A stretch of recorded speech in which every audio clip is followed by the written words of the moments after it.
Olá, está entrando no ar pela TV Escola, mais um salto para o futuro. Educação física, matemática e música. Que aspectos existem em comum em relação à leitura e à escrita nessas três áreas do conhecimento? É o que vamos discutir no programa de hoje. Para o debate são nossos convidados o coordenador pedagógico da Fundação Gol de Letra, Wilson Souza Costa, a professora do Departamento de Educação da PUC do Rio de Janeiro, Isabel Ortigão, e a professora Maria Cecília de Araújo Torres. Ela é integrante do Núcleo de Integração Universidade-Escola da Universidade Federal do Rio Grande do Sul. E, como sempre, você é o nosso convidado especial. Participe. Duas professoras em Porto Alegre buscam romper com a ideia de que em matemática se trabalha só com números e em educação física só se lida com atividades corporais. O resultado dessa experiência é o que vamos ver agora na reportagem de Naila Oliveira. Engana-se quem pensa que a relação entre a matemática e a educação física está limitada à contagem que dá ritmo aos exercícios. Tanto a professora Iana quanto a professora Cíntia acreditam que as suas aulas podem contribuir para a formação de leitores e escritores críticos. Ler não é só uma obrigação da língua portuguesa, né? É uma obrigação de todas as disciplinas. Ler tem que estar na matemática, tem que estar no espanhol, tem que estar nas ciências, tem que estar presente em todo momento. Às vezes, quando pensa em leitura e escrita na educação física, a gente pensa que é o aluno ficar sentado e só ler e escrever. Eu acho que isso faz parte, isso é importante e isso tem que ser desenvolvido. E é uma maneira. E também é importante, eu acho, ressaltar que essa leitura e essa escrita, ela também se dá no corpo. Nas aulas de matemática do Colégio de Aplicação da Universidade Federal do Rio Grande do Sul, nada de cálculos que duram dias para ser resolvidos. Nesta oficina, a matemática vira literatura e tema de investigação e debates em sala de aula. Nós lemos um livro, as três partes, e que tinha várias formas geométricas. O triângulo, o trapézio, e depois a senhora passou a casa, né? Uma casa, daí para nós dividir entre o trapézio e os dois triângulos. Ler é fundamental na matemática, porque se ele não sabe ler, ele não vai conseguir interpretar. Então ele não consegue tirar dali o que é para ele realmente resolver. Já nesta aula de educação física da Escola Municipal Mário Quintana, ainda em Porto Alegre, as bolas e as redes foram deixadas de lado por um tempo. No lugar, caderno, lápis e borracha para entrevistar os moradores da comunidade da Restinga. Os alunos querem saber o que eles fazem nas horas de lazer. Primeiro ela passou no caderno o que é lazer, como praticá-lo, e depois a gente também fizemos jogos e depois a gente fizemos trabalho na rua com a pesquisa com as pessoas em casa. A gente começou numa explosão de ideias, trazer essa palavra e deixar eles manipular ela, ver o que eles pensavam, o que vinha na cabeça. Depois disso, que eles conseguiram perceber algumas coisas que eu achava importante, eu entrei com a questão dos textos. De volta à sala de aula, os alunos apresentam para a professora os dados que coletaram, avaliam como é o lazer da comunidade e discutem o que pode ser feito para melhorar os momentos de diversão dos moradores do bairro. O que você acha dessa aula de educação física diferente, né? Sai da quadra, do pátio, da brincadeira para a sala de aula. O que você acha dessa aula diferente? Eu acho legal, por causa que a gente antes trabalhava só como jogando futebol, só na quadra. Agora a gente trabalha mais dentro da sala de aula e a gente aprende muito mais sobre educação física, sobre lazer. A gente consegue variar mais as práticas, não deixando de trabalhar aquilo que os alunos gostam e também poder trabalhar essa outra parte teórica em sala de aula, da reflexão, do pensar sobre o que está fazendo, né, e de construir também um conhecimento nesse sentido, sistematizado.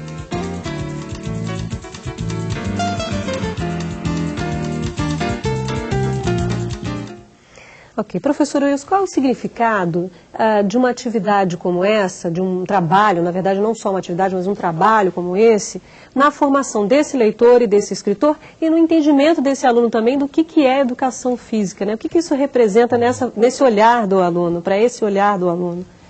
Boa noite a todos. O vídeo é muito feliz porque exemplifica uma série de situações que colocam a educação física para fora do contexto da quadra, né? Demonstrando várias situações e valores que estão implícitos no trabalho com a educação física junto à comunidade, no enfoque da questão do lazer, entendendo outras funções e outras profissões e atuações que envolvem a prática da educação física E uma vez por ser escolar, né, a finalidade não é só se voltar para o treinamento ou propriamente para o caráter físico, mas sim para o caráter cultural, né, quer dizer, que valores, que práticas, que elementos de cidadania, que elementos que congregam saúde no aspecto mais do lazer, né, podem ser valorizados. E no caso aí, a leitura e a escrita são ferramentas muito fortes, né, no sentido assim, de a criança poder se apropriar, né, com mais prazer, com mais facilidade, né, de uma forma mais contextualizada, com o que ela identifica como importante para a prática da educação física, trazendo aí, né, para o seu campo outras reflexões e reforçando o próprio trabalho que ele executa dentro das aulas práticas, né. Agora, professora Isabel, sua especialidade é matemática, né? E aí as pessoas se perguntam, olha, leitura e escrita numa aula de matemática, não só tem números, não só tem equações para serem resolvidas, como é que se dá esse entendimento de leitura e escrita numa aula de matemática, como a gente viu ali? Bom, boa noite. O vídeo foi feliz em apresentar que a leitura e a escrita não fazem, quer dizer, fazem parte da matemática, não são só da área de língua portuguesa, né? Realmente a gente precisa quebrar com esse tabu de que a matemática só lida com números e com as contas e com os cálculos e com as equações, né? A matemática, o aluno que estuda matemática precisa ler e escrever, precisa ler os números e compreender o que ele está lendo, né? Os números têm significados e ele precisa estar compreendendo o que isso significa. O professor pode trazer ao aluno, por exemplo, a leitura de jornais, né? O jornal tem um bom exemplo pela quantidade de gráficos que apresenta e pela quantidade de números e a forma como apresenta os números. Então, os alunos podem ler nos jornais e extrair o que está compreendendo, interpretar que tipo de número, como eles estão ali representados, né, decodificar aquela leitura, trocar com seus colegas, né, discutir o que ele está lendo, né. Se a gente pegar, é comum o mesmo texto, duas pessoas lendo esse texto, tem interpretações diferentes sobre o significado dessa leitura. Então, a troca entre essas duas interpretações ajuda no sentido da ampliação desse sentido da leitura e dessa compreensão. Isso aí é fundamental para matemática ou para qualquer área, né? A gente está aqui com essas três hoje. Professora Maria Cecília, a sua especialidade então é a música. A gente vai ter no próximo bloco um vídeo especificamente para a música, específico para a música. Mas eu acho que a senhora podia já nos trazer algumas questões dessa relação da leitura escrita com a música. Boa noite, então. Acho que compartilho com os meus colegas em relação ao vídeo, né? Muito interessante. E as duas áreas que estão aqui, tanto a matemática quanto a educação física, acho que se entrelaçam bem com a questão da leitura e da escrita na música. A música trabalha com códigos específicos, mas esses códigos também podem ser grafados, lidos de várias formas, e sobre isso a gente vai discutir um pouco, mas a gente lê o corpo, a gente precisa desse corpo para poder ler e escrever e se movimentar, ouvir música e participar e trazer as questões da leitura escrita para especificamente a área da música. Obrigada. A gente já tem uma participação no programa de hoje, é da Gesiane, do Amapá. Olá, pode falar. Boa noite a todos. Meu nome é Gesiane. Sou orientadora de aprendizagem do teleposto do SESC no Amapá, que foi inaugurado no último dia 12 de agosto, sendo o primeiro teleposto do SESC na região norte. A nossa pergunta é como trabalhar a leitura e a escrita nas áreas de conhecimento de educação física, matemática e música na perspectiva do letramento. Boa noite e obrigada. Gesiane, muito obrigada pela sua participação, parabéns aí para todos do Teleposto, pela inauguração, sucesso para vocês, sejam bem-vindos, a gente espera ver vocês aqui bastante vezes, praticamente todos os dias a gente espera uma ligação de vocês. Obrigada mais uma vez. Professor Wilson. Eu vou dar um exemplo prático, né, a respeito de projetos interdisciplinares que podem viabilizar o uso da linguagem da escrita, em termos de interdisciplinar com educação física e música. Então, um projeto que aconteceu na fundação onde eu trabalho, né, algumas crianças se interessaram pela música do Boi Bumbá, né, e pelo ritmo, e pelo instrumento, pelo trabalho com percussão, foram se envolvendo e daí resolveram realizar o folguedo, né, que tem um pouco de teatro, tem um pouco de interpretação. E aí começou toda uma questão do trabalho corporal, da expressão, do uso do espaço, do uso do corpo em relação ao corpo do colega. E aí, de certa forma, foi muito necessário a importância do texto, né? Então, a língua portuguesa e literatura entraram dando um suporte significativo para poder construir todas as falas, construir todo o percurso do trabalho, de maneira que pudesse, assim, compor o folguedo para haver a apresentação, haver, né, a representação das crianças para outras turmas, enfim, né? Foi um exemplo que a gente viveu praticamente. O professor, nesse caso, não estaria de educação física, não estaria sozinho. Seria o ideal que ele tivesse esse apoio dessas áreas num momento como esse. É isso? É isso. Ok, Mônica, hoje temos bastante perguntas também, Mônica. Também. A pergunta é da orientadora de aprendizagem, Nívia Felipe, e de todos os alunos da telesala da 12ª CRE em São Miguel do Oeste, Santa Catarina. Conforme está no boletim, compreender que a leitura e escrita são tarefas comuns a todas as áreas, portanto, tarefa a ser realizada nas aulas de educação física, matemática e música. Perguntamos, as escolas formadoras de professores estão dando ênfase e promovendo esse novo enfoque aos seus alunos? Professora Isabel, a senhora faz parte de um departamento de educação de uma universidade que é a PUC aqui do Rio de Janeiro. Como é que essa questão é vista hoje dentro das universidades? Acho que a professora Maria Cecília poderia falar um pouquinho também, porque essa é uma questão interessante. Se essa não é uma visão trabalhada dentro da formação inicial do professor, como é que ele vai poder desenvolver isso já na sua prática, né? Pois não, professora Maria Cecília já...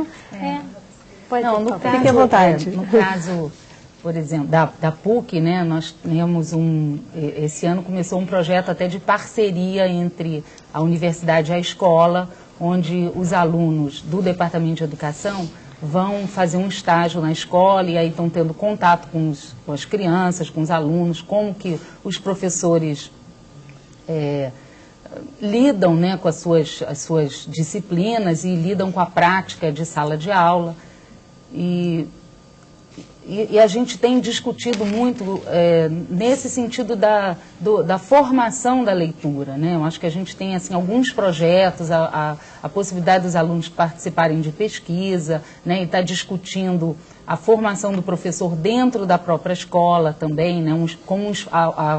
A escola como um espaço de formação, e aí poder trabalhar no sentido da integração das áreas, né? Dos diferentes professores.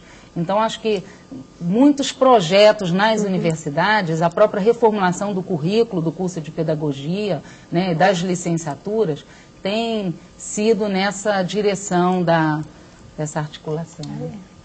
Eu acho que, também concordando com o que a Isabel falou, seria no caso específico da educação musical, né, de ter acesso a essa linguagem, poder ler e escrever e trabalhar com os alunos. As licenciaturas, que muitas já se mobilizaram no sentido de incluir na sua grade curricular, e não só, isso não é só um papel da formação, da graduação, mas seria um trabalho de formação continuada, em que os professores nas escolas iriam discutir e trabalhar em cima da interdisciplinaridade. Mas vejo que muitos casos já estão realmente pensando e trabalhando nessa perspectiva. O próprio núcleo que a senhora integra é uma parceria entre universidade e escola. E nós, a nossa própria estrutura, somos colegas de várias áreas e trabalhamos nessa perspectiva. O ideal seria que as universidades, de um modo geral, tivessem esse tipo de encaminhamento de trabalho, né? Ok, a participação agora é da Andréia, do Tocantins. Olá, Andréia. Falo do teleposto do Colégio Estadual Vereador Pedro Xavier Teixeira, em Nova Rosalândia.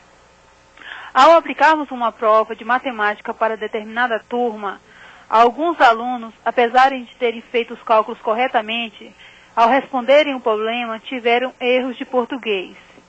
Cito até que essa questão uma vez foi discutida em uma reunião, e alguns professores falaram assim, não, que deve realmente tirar pontos da prova, e outros falaram assim, não, tem que arranjar uma maneira que não precise descontar, mas que mostre o erro do aluno. Como lidar com essa situação comum no ensino fundamental?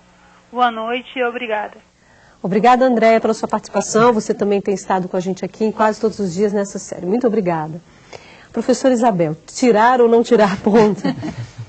punir ou não punir o aluno, né? Essa é uma questão. Eu acho que a questão vai além de tirar ou não tirar ponto, né? Primeiro é preciso ter a compreensão de que a leitura e a escrita e as formas de expressão, elas fazem parte de todas as áreas, né? Então todos os professores precisam lidar com isso e vão lidar com os erros e os acertos dos seus alunos, né? E todos precisam estar conscientes no sentido da construção dessa leitura, né? Quanto mais o aluno for leitor e mais ele escrever e mais ele tiver maneiras de se comunicar, ou através de um desenho, ou através da escrita, o aluno escrever aquilo que ele está descobrindo, as suas descobertas, as suas conclusões, né? Eu acho que isso certo, e quanto mais ele ler também, isso aí vai fazendo com que ele se aproprie dessas formas de escrita, dessa forma de escrita, né? Chamada forma culta. Mas ele tem as maneiras dele de estar escrevendo, né? Então, o desenho, agora, a questão de avaliação, eu acho que agora, isso precisa ser, né, combinado dentro da escola. Interrompê-la, mas então o que o professor deveria fazer? Buscar a parceria do professor de língua portuguesa numa hora como essa? Mostrar, pedir para que o aluno corrigisse as suas próprias observações? Existiria aí algum encaminhamento, já que o professor quer ajudar o aluno a ler e ser um melhor leitor e um melhor escritor, e ele é um professor de matemática, qual seria o momento em que ele vai poder fazer essa contribuição?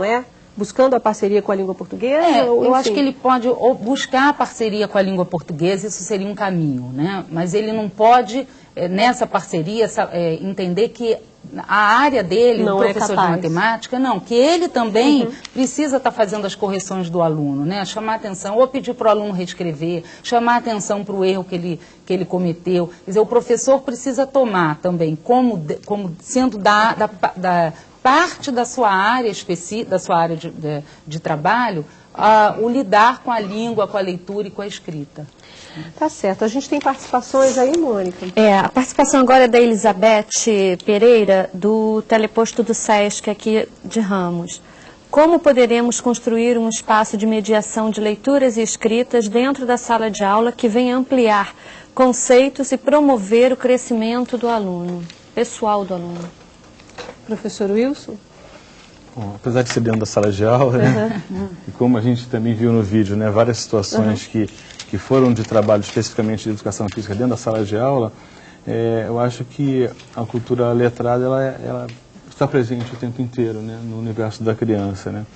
E quando a gente, dentro de uma situação, por exemplo, mais em termos de pesquisa de conceito em educação física, vai se pesquisar um jogo, vai se fazer uma pesquisa de levantamento de atividades de pessoas dentro de uma região, vai se construir uma tabela que vai, de certa forma, organizar um campeonato, organizar um torneio, né?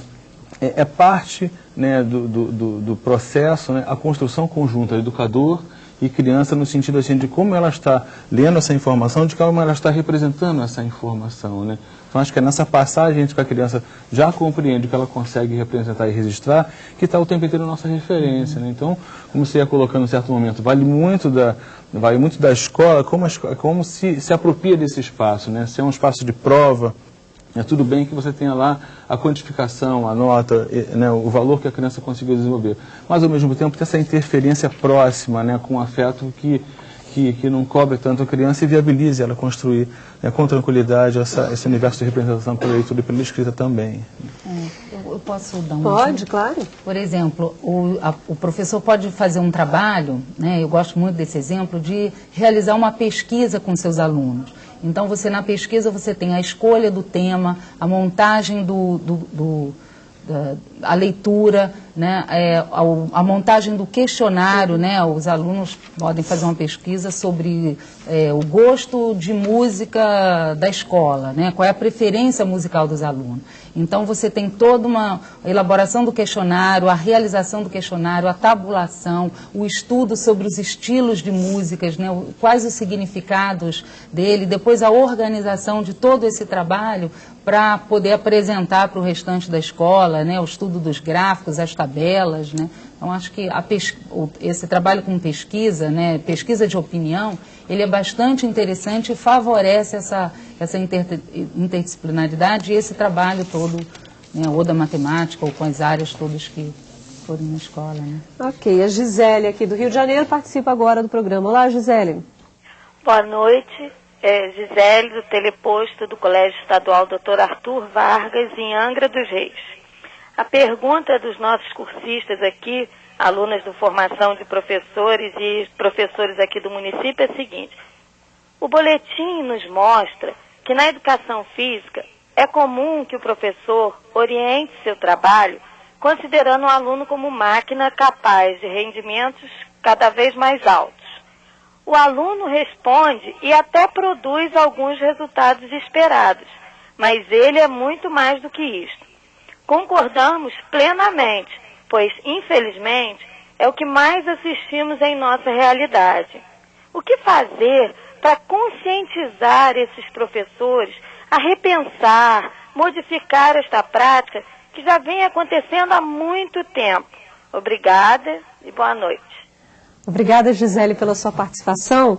E aí, professor Wilson, eu vou complementar um pouco a pergunta da Gisele. É uma prática há muito tempo e quando eu estudei eu tenho um trauma. Eu nunca consegui fazer salto com vara, porque com o tamanho que eu tenho, eu nunca consegui fazer aquela atividade que me passava. Então, eu ficava traumatizada, porque eu era aquela aluna que ficava no cantinho e não podia realizar determinada atividade. Então, por que essa prática ainda é uma constante até hoje, em que a formação do professor, o próprio professor hoje se vê como um profissional da educação, né? Por que isso ainda é uma prática exercida dentro das escolas?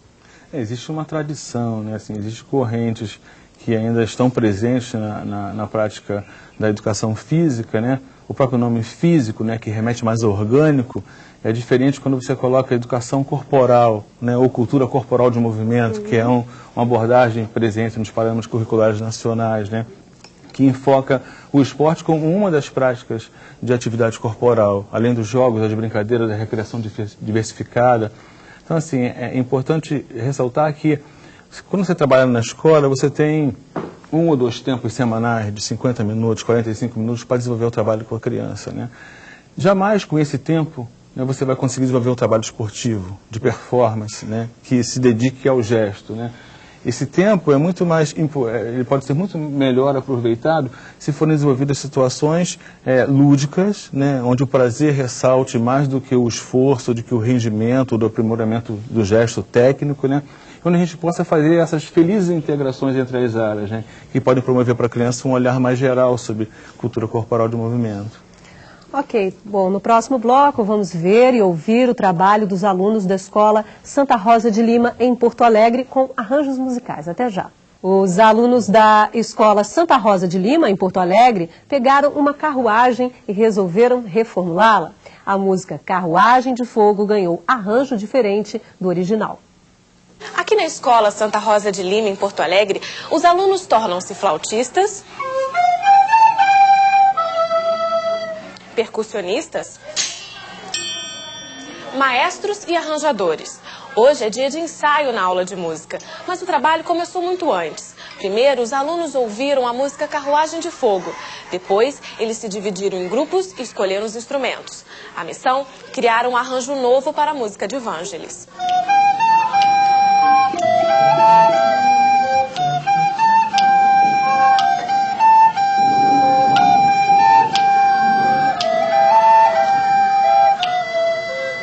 Basicamente vai haver uma recriação, né, com essa música, né?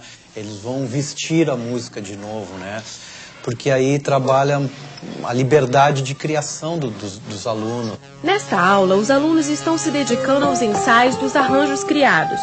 Repete aqui, corrige ali, tudo para que a nova versão da música Carruagem de Fogo fique harmônica. A gente vai fazer, se alguém errar, a gente volta e faz de novo, tá? Então vamos lá. 1, 2, 3.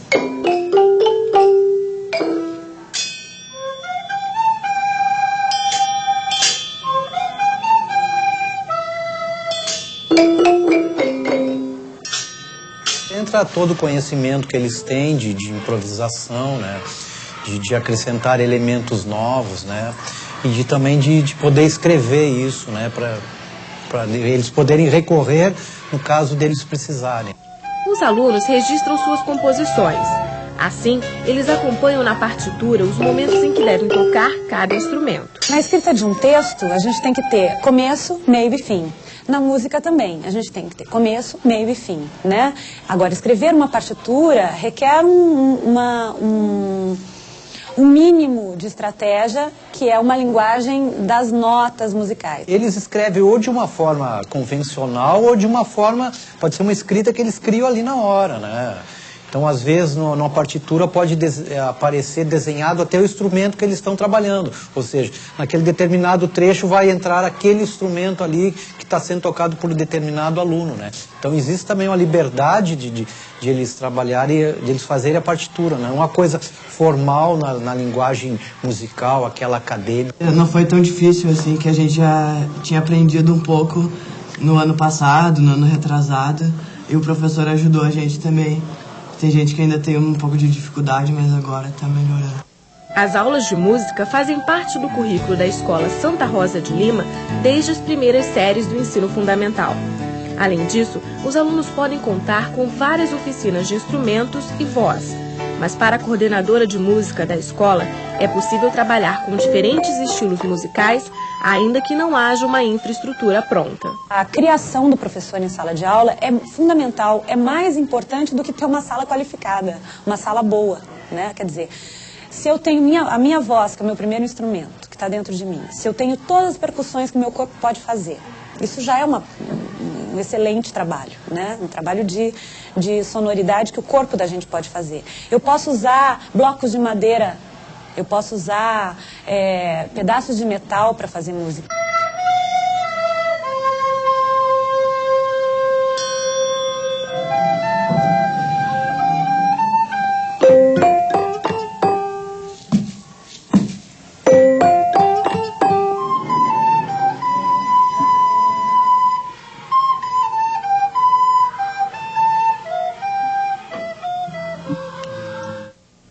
Professora Maria Cecília, seu destaque para essa reportagem?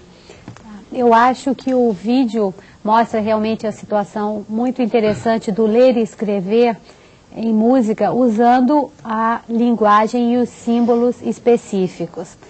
E o professor chama atenção para um fato que muitas vezes o ler e escrever música envolve uma série de mitos. Poucos podem ler ou escrever só, ou a questão de dom, mas esse não é o caso. Na escola, no caso, existe um processo de musicalização desde as séries iniciais. Mas hoje em dia, pesquisas na área da educação musical trabalham com a leitura e escrita de várias maneiras.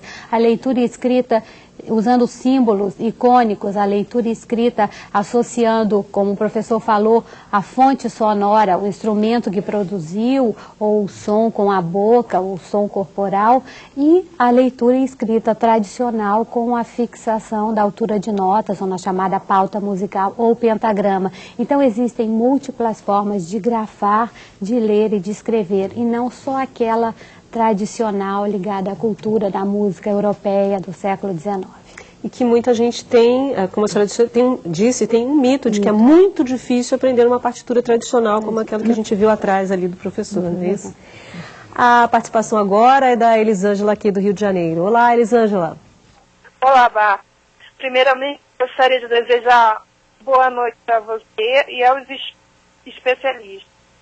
Sou teleportista do Teleposto Polo Jacinto Xavier Martins, em Rio das Ostras. Percebe-se que uma das dificuldades encontradas pelas crianças em escrever vem da falta de interpretação de um texto, pois uma vez que ela não entende o assunto, como irá discorrer sobre tal? Gostaria de saber dos especialistas o que eles acham de se trabalhar com as crianças a leitura dramatizada e o teatro nas diversas disciplinas, e como iniciar essas atividades com as crianças, principalmente em turmas onde haja inclusão de crianças especiais, levando-se em conta que essas atividades estimulam a interpretação e absorção prazerosa da aprendizagem e são atividades em que todos possam participar. Obrigada. Obrigada, Elisângela, pela sua participação, você e todo o pessoal aí de Rio das Ostras. Isabel? Bom, Primeiro eu gostaria de comentar um pouquinho esse vídeo, né, que a gente acabou de ver sobre a linguagem musical, que a gente poderia pensar nesse vídeo também na aula de matemática, né? Quer dizer, há um tabu de que a matemática é difícil e, quer dizer, ela tem né, as suas questões lá específicas da matemática, mas a gente trabalha no sentido de que todos podem aprender matemática, né? A aprendizagem ela não se dá de uma única forma, mas de diferentes maneiras. E acho que a escola precisa trabalhar nesse sentido, os professores trabalharem nesse sentido, valorizando aquilo que o aluno traz, aquilo que o aluno sabe e as suas maneiras de estar interpretando e de estar comunicando, né? Um aluno pode resolver um problema usando um desenho, usando um gráfico, resolvendo por tabela, fazendo uma conta, resolvendo problema de cabeça, né? Existem diferentes maneiras do aluno poder resolver um problema. E é importante que na sala de aula o professor possa criar condições para que o aluno fale sobre essas maneiras que ele tá, ou essa maneira que ele está escrevendo, né? Isso dá a possibilidade de trabalhar a comunicação do aluno, né? A maneira dele estar expressando, quer dizer, ele pensa, ele escreve, ele elabora, ele fala, então são diferentes dimensões da comunicação e também dá a possibilidade do aluno perceber que existem diferentes maneiras dele resolver um problema, né? A do professor é uma maneira, mas a dele é outra, a dos seus colegas são outras maneiras, tanto de resolver uma conta como de resolver um problema. Eu acho que isso aí é importante no sentido da integração, da articulação e do desenvolvimento do trabalho de matemática. Professor Wilson quer falar? Eu vou pedir só um minutinho, porque antes a gente já vai chamar uma pergunta ali com a Mônica, mas isso não impede que o senhor retorne à questão anterior, tá bom? Certo. Só um minutinho. Vamos lá, Mônica. A pergunta vem dos telecursistas do Sesc Sobral, no Ceará. O que fazer para que haja uma maior integração e interação das áreas do conhecimento por parte dos educadores?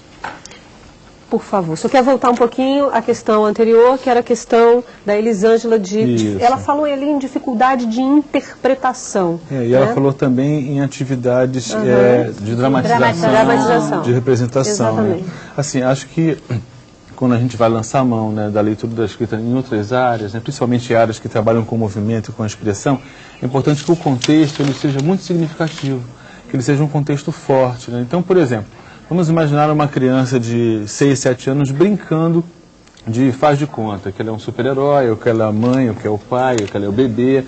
Enfim, ali existe uma linguagem representativa, né? A brincadeira, ela, de faz de conta, ela representa alguma coisa que está ausente, está presente na memória e no contexto que a criança viveu, né? Dessa forma também deve-se trazer o teatro, deve-se trazer, por exemplo, uma pesquisa sobre jogos tradicionais infantis, né?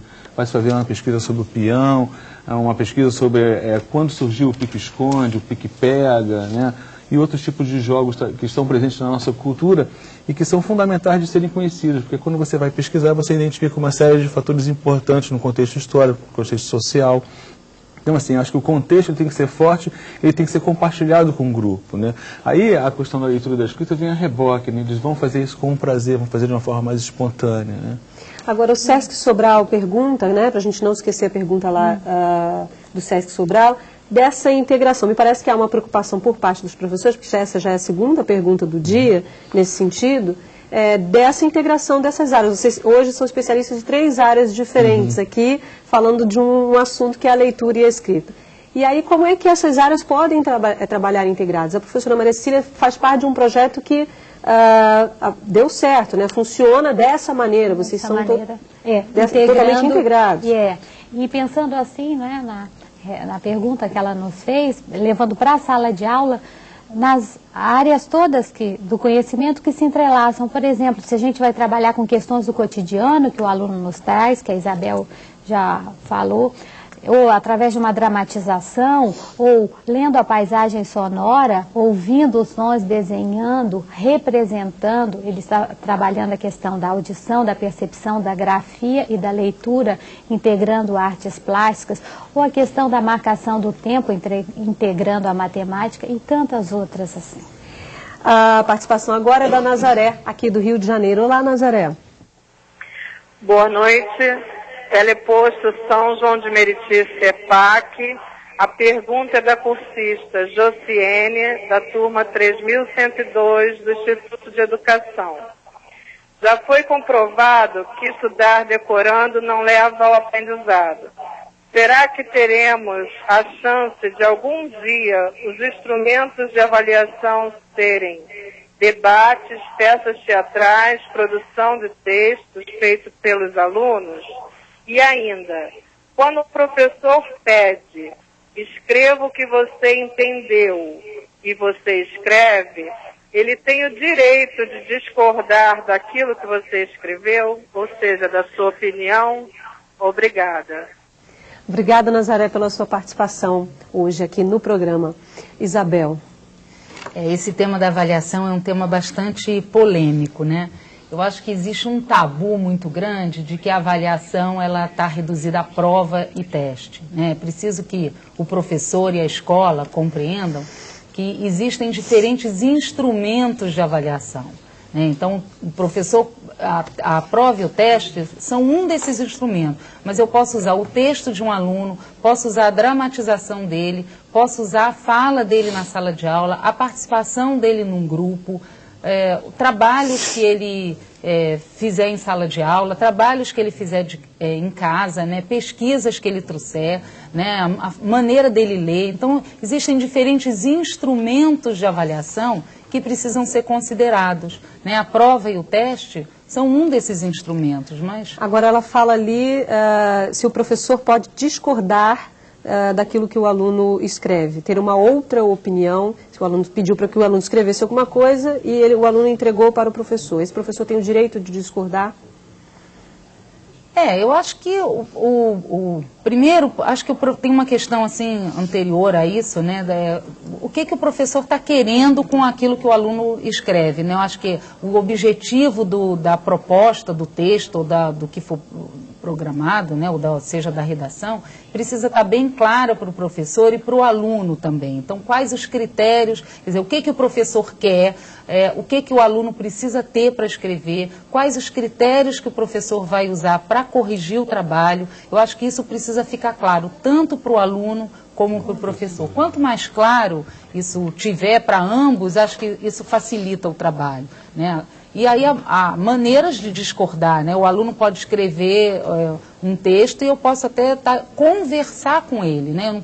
Nem o aluno precisa estar concordando com tudo, como o professor também concordando com tudo, mas há maneiras da gente encaminhar essas concordâncias e essas discordâncias. Não é uma imposição de ideias, é uma troca de ideias. É uma troca de ideias. Um processo participativo mesmo, assim, de intercâmbio entre a criança e o professor, até no próprio ato do planejar, né? Acho que dentro do planejamento já sai o processo de avaliação, né? Já fica ali visto o que vai ser trabalhado, como vai ser trabalhado, como vai ser aferido. Quer dizer, eu preciso pensar no professor não como um sujeito que ensina só, mas um sujeito que ensina e aprende. E o aluno também como um sujeito que aprende e ensina, né? Acho que essa troca na sala de aula é importante. Tá certo. Mônica, temos mais perguntas, né? Vamos tentar responder. A pergunta é do Johnny Charles, de Rio das Ostras. Como trabalhar a leitura e a escrita numa disciplina que tem como foco central o desenvolvimento da expressão corporal? Professora Maria Cecília? Eu acho que para a música isso seria excelente, né? A música, antes de mais nada, como já disse a professora no vídeo ainda há pouco, ela começa e passa por esse corpo, é com esse corpo que nós interagimos no mundo, é com esse corpo que marcamos e sentimos os ritmos, é com esse corpo que caminhamos, dançamos, é com esse corpo que ouvimos, cantamos, e a partir disso aí, no momento que estamos ouvindo, cantando, nós estamos, sem dúvida, lendo, porque na música não existe uma leitura musical, eu não consigo perceber isso e ver sem uma experiência sonora musical, né? Então eu acho que uma disciplina, não sei se era mais ligada à educação física, mas eu peguei porque a música passa realmente pelo corpo, é com esse corpo, e a música muitas vezes até controlou muito esse corpo na escola, não é? A aula muito de giz, mas sem dúvida é com esse corpo que a gente deve sentir, dançar, cantar e, sem dúvida, ler e escrever música. A própria letra da música né, da música que esteja sendo trabalhada. Não é? A questão quando você trabalha com paródias, aí a gente vai trabalhar em cima da diversidade também, não é? Não existe um modelo e todos nós temos que vestir aquele mesmo vestido, mas sim com essa diversidade que é riqueza, que a música acho que ficou muito rica quando ela chega na polifonia, nas muitas vozes, e não só na monódia, uma voz só. A participação agora é do Luciano, do Espírito Santo. Olá, Luciano. Eu sou o Luciano Amaral, orientador da aprendizagem do teleposto da Escola de Primeiro Grau São José do Jundiá, Pinheiros, Espírito Santo. Sabendo que existe um grande número de alunos que são influenciados pela música, seja ela clássica, axé, rap ou outro ritmo musical, e que também existem um número satisfatório de alunos que adoram a disciplina de educação física por causa das práticas esportivas e brincadeiras, como fazer para que os professores de outras disciplinas aproveitem esse fato importante para fazer com que os alunos sejam influenciados por suas disciplinas, tanto quanto a música e a educação física. Boa noite e muito obrigado. Obrigada, Luciano, pela sua participação. Wilson, tem uma fórmula para isso? Não, eu acho Por que vocês são tão queridos, né? Tem uma questão assim que, de certa forma, está presente nas perguntas, que é a integração da equipe e a articulação entre as áreas, né? Eu acho assim, por exemplo, quando você pega um tema como folclore, né, que ele é geralmente trabalhado nesse período de agosto, de setembro, nas escolas, né? O tema folclórico ele traz as comidas, ele traz os objetos, as cerâmicas, os artesanatos, ele traz a dança, ele traz a música, ele traz os jogos, as brincadeiras, os folguedos. Então, assim, quando você tem um tema como esse, né, muitas vezes o professor ele é obrigado a estudar, né? Ele é obrigado a estudar outras áreas, inclusive, ele é obrigado a pesquisar. Eu já passei por experiências assim lá na fundação, onde a gente, quando começou a mexer com o tema de folclore, o professor começou a dizer, não, eu vou ter que estudar literatura de cordel, aí a professora de língua portuguesa, eu vou ter que entender o jogo, a brincadeira, para poder trabalhar. Vai, necessariamente vai, né? Porque o tema ele vai começando a interpenetrar outras áreas, né? E aí vem toda essa questão mesmo, né? Do movimento, da livre expressão, da criança se envolver com essas temáticas que tem uma estrutura muito feliz, né? Geralmente a música folclórica, independente da pessoa ser ou não daquela região, ter ou não vivido aquilo, ela mexe com você. O jogo da brincadeira também se perpetua. Há quanto tempo existe o peão, há quanto tempo existe a pipa, há tempo existe brincadeiras de pega-pega e etc. Então, esses conteúdos cada vez mais, eles podem exercer um poder de atração muito forte pela equipe, né? A equipe se mobiliza, se articula e chega de uma forma muito globalmente posicionada para os alunos. Você acha que esse é o caminho para que a educação física deixe de ser vista apenas como um momento da diversão pela diversão, e não há nada por trás dessa área do conhecimento, né? De ser vista apenas como um momento de brincadeira, como o próprio professor disse ali?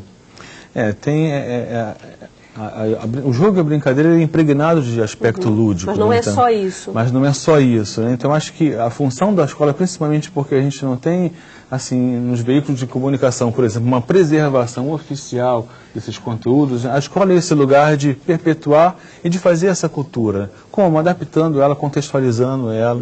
Você pode trabalhar o baião com ritmo de funk, cantando como rap. Enfim, né? Você tem várias formas de recompor, né, e significar para a criança de hoje aquelas tradições culturais presentes nos folguedos, etc. Tá certo. A participação agora por fax, Mônica. Isso, da Tânia Coladete, do Teleposto Instituto de Educação, governador Roberto Silveira. O que é ser alfabetizado em matemática? Aprender as 4 operações seria o suficiente? Ou a alfabetização começa quando o professor acaba o seu curso de licenciatura em matemática? Isabel. Acho que assim, a alfabetização em matemática não termina nunca, né? Quer dizer, acho que já foi tempo em que ser alfabetizado em matemática bastava saber as 4 operações. Acho que há muito tempo isso já não acontece assim, né? Quer dizer, ser alfabetizado em matemática precisa reconhecer os números, saber reconhecer o dinheiro, né? Saber relação de maior e menor, né? Relação de proporcionalidade, saber ler e interpretar um gráfico, uma tabela, né? Saber ler e escrever. todas essas competências ou essas habilidades fazem parte do ser alfabetizado em matemática, né? Do alfabetismo matemático, como a gente costuma dizer, né? Quer dizer, eu preciso compreender o número e saber aquele número, saber estabelecer relação de proporcionalidade, saber resolver problemas, né? Quer dizer, acho que durante muito tempo se acreditou que existia uma matemática básica e uma matemática de ordem superior, né? Eu acho que hoje em dia e fazia parte dessa ordem superior saber resolver problema. Hoje acho que os problemas são o que é básico em matemática, né? Bom, no próximo bloco, os nossos convidados fazem um resumo do que foi discutido no 3º programa da série Ler e Escrever, Compromisso da Escola. Não perca. Estamos de volta com o último bloco do 3º programa da série Ler e Escrever, Compromisso da Escola, que discute o trabalho de leitura e escrita na educação física, na matemática e na música. Agora, os nossos convidados destacam os principais pontos do debate. Eu quero começar pelo professor Wilson. Quais são os seus destaques? Os jogos e as brincadeiras, né, eles são aprendidos através de uma leitura de gestos, de uma leitura de movimentos que o outro executa, né? Logo, ele começa por um processo de imitação, né? À medida que a criança internaliza essa imitação e expõe, né, e coloca a sua forma de brincar, ela começa a escrever, porque ela vai ser interpretada pelos outros dentro do contexto das brincadeiras, né?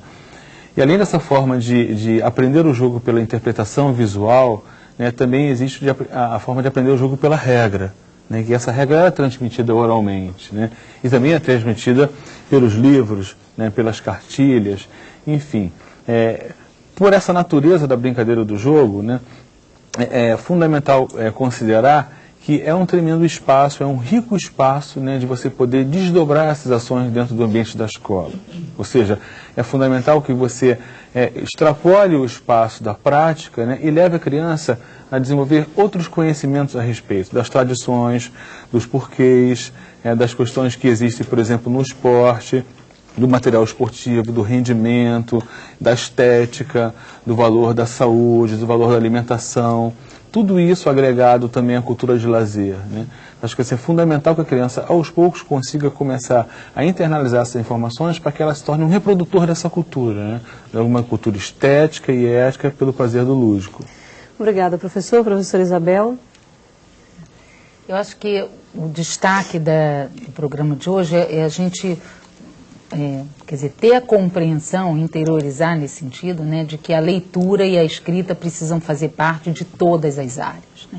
Então, no caso da matemática, como o professor pode trabalhar com isso, né, nesse sentido de desenvolver essa habilidade com seus alunos, né? Quer dizer, levando para a sala de aula trabalhos que os alunos possam escrever, quer dizer, ao invés de propor uma conta para o aluno fazer, ou perguntar ao aluno como você faz para resolver essa conta. Então, isso seria um exemplo do aluno estar escrevendo, né? Um trabalho de pesquisa, onde o aluno vai estudar um tema, vai realizar a pesquisa, vai tabular e vai desenvolver. Eu posso fazer um trabalho passear com os alunos na escola e pedir aos alunos que representem aquele trajeto, que escrevam sobre o que ele, né, como que ele desenvolveu aquele trajeto, né, as suas conclusões. Os alunos podem estar fazendo descobertas em sala de aula, né, de propriedades, de regularidades numéricas, de regularidades geométricas, e está escrevendo sobre as suas descobertas e as suas conclusões, tanto trabalhando em grupo como trabalhando individualmente, né? Acho que esses momentos precisam estar alternados na sala de aula. Eu acho que outro ponto importante é que o professor possa usar, e aí os professores na escola possam usar também os espaços de reunião dentro da escola para estar trabalhando no sentido da articulação das suas áreas, estarem lendo algum livro, estarem discutindo como trabalhar essas questões. E aí, nesse sentido, estaria trabalhando no sentido da formação continuada como sujeito do seu próprio processo. Quer dizer, não só o professor sair para fazer um curso fora, ou alguém da universidade ir à escola, mas os próprios professores encontrarem caminhos de articulação para poder desenvolver o trabalho trabalho dentro da escola. Obrigada, professora Isabel. Professora Maria Cecília. E eu destacaria os pontos, então, em relação à leitura e escrita da música, que não só não ficar centrado naqueles símbolos e códigos que fazem parte muitas vezes de anúncios ou da embalagem do bombom Sonho de Valsa ou das partituras que a orquestra toca. Esses são símbolos, fazem parte da leitura musical tradicional, mas que a escola, um ambiente tão fértil, cheio de sons, de musicalidade, dessa música que está entrelaçada na vida de todos nós, que esse espaço seja aproveitado e que nós possamos realmente levar a audição, as músicas as mais diferentes, como o professor ainda há pouco mesmo fez a pergunta, ou as músicas da mídia, ou as músicas da minha casa, ou as músicas da minha infância, ou as músicas da escola, e a partir disso aí que a gente trabalhe, que trabalhe com paródia, que trabalhe com construção, com projetos integrados, com dramatização, e sem dúvida estaremos exercendo o exercício da leitura e da escrita com livros infantis e uma série de outros trabalhos.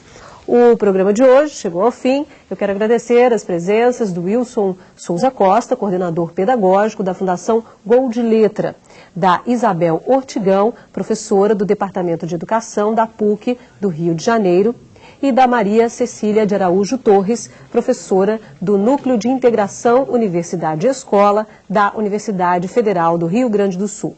No nosso próximo encontro, vamos discutir a formação de leitores e escritores competentes a partir de experiências nas áreas de arte, geografia e ciências. Você não pode perder.